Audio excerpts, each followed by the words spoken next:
నటసింహం Nandamuri Balakrishna mass director Boyapati Srinu combination లో Akhanda 2 Thandava movie తెరకెక్కుతున్న విషయం తెలిసిందే. Akhanda movie blockbuster hit అవడంతో అంతా సీక్వెల్ కోసం ఆసక్తిగా ఎదురు చూస్తున్నారు. అదే సమయంలో బాలయ్య బోయపాటి కాంబోలో 4వ సినిమా వస్తుండటంతో మంచి అంచనాలు పెట్టుకున్నారు. ఇప్పటికే విడుదలైన టైటిల్ రివీల్ వీడియో వేరే లెవెల్ రెస్పాన్స్ ను సంపాదించుకుంది. సింపుల్ గా చెప్పాలంటే అభిమానులకు గూస్ బంప్స్ తెప్పించింది. శరవేగంగా మూవీ షూటింగ్ జరుగుతుండగా అప్పుడప్పుడు వస్తున్న పలు రూమర్స్, అప్డేట్స్ మూవీ లవర్స్ కి సినిమాపై మంచి ఇంట్రెస్ట్ కలిగేలా చేస్తున్నాయని చెప్పడంలో ఎలాంటి డౌట్ అక్కర్లేదు. Bollywood star hero Sanjay Dutt negative shades లో ఉన్న రోల్లో నటిస్తున్నారని రూమర్ రాగా, యంగ్ హీరో ఆది పినిశెట్టిని విలన్ గా కన్ఫర్మ్ అయినట్టు రీసెంట్ గా వార్తలు వచ్చాయి. ఇప్పుడు ఆ విషయంపై ఆయన ఓ మూవీ ఈవెంట్ లో స్పందించారు.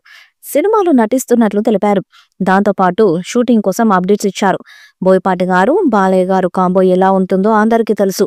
ఫుల్ పవర్ ప్యాక్డ్ ఎనర్జీ ఉంటుంది. అందులో భాగం కావటం చాలా హ్యాపీ. ప్రస్తుతం స్కెడ్యూల్ చాలా ఎగ్జైటింగ్ గా ఉంది. బాలయ్యతో పనిచేసిన ఎక్స్పీరియన్స్ చాలా బాగుందని తెలిపారు.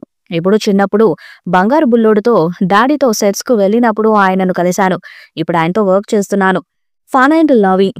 ఇప్పటికే ఒక స్కెడ్యూల్ కంప్లీట్ అయ్యింది. నెక్స్ట్ స్కెడ్యూల్ కోసం వెయిట్ చేస్తున్నా అని చెప్పారు ఆది పినిశెట్టి. ప్రస్తుతం ఆయన కామెంట్స్ సోషల్ మీడియాలో తెగ చక్కర్లు కొడుతున్నాయి. అయితే ఫస్ట్ స్కెడ్యూల్లో బాలయ్య ఆది పినిశెట్టిపై ఇంటర్వెల్ ఫైట్ షూట్ చేశారని తెలుస్తుంది. Famous fight masters Ram Lakshman compose చేసిన ఆ ఫైట్ చాలా బాగా వచ్చిందని ఇండస్ట్రీలో జోరుగా ప్రచారం జరుగుతుంది. మూవీకి హైలైట్ గా నిలుస్తుందని టాక్ వినిపిస్తుంది. దీంతో నందమూరి ఫ్యాన్స్ ఫుల్ ఖుషి అయిపోతున్నారు. మూవీ కోసం వెయిటింగ్ అని చెప్తున్నారు. ఇక మూవీ విషయానికి వస్తే ప్రాంక్య జైస్వాల్, సంయుక్త మీనన్ ఫీమేల్ లీడ్ రోల్స్ ను పోషిస్తున్నారు. ఎస్ఎస్ తమన్ మ్యూజిక్ ని అందిస్తున్నారు. 14 Reels Plus బ్యానర్ పై రామాచంట, గోపీచంద్ ఆచంట సంయుక్తంగా నిర్మిస్తున్నారు. బాలయ్య కుమార్తె తేజస్విని సమర్పకురాలిగా వ్యవహరిస్తున్నారు. దసరా సందర్భంగా 2025 సెప్టెంబర్ 25న ప్రేక్షకుల ముందుకు రానుందని మేకర్స్ ఇప్పటికే అనౌన్స్ చేశారు. మరి ఈ చిత్రం ఎలాంటి రికార్డ్స్ ను క్రియేట్ చేస్తుందో చూడాలి. ఈ వీడియోపై మీ అభిప్రాయాన్ని కామెంట్ బాక్స్ లో తెలియజేయండి. ఈ వీడియో మీకు నచ్చితే లైక్ చేయండి, షేర్ చేయండి, కామెంట్ చేయండి. మరిన్ని అప్డేట్స్ కోసం మన ఛానల్ ని సబ్స్క్రైబ్ చేయండి. అలాగే పక్కనే ఉన్న గంట సింబల్ ని గట్టిగా కొట్టండి.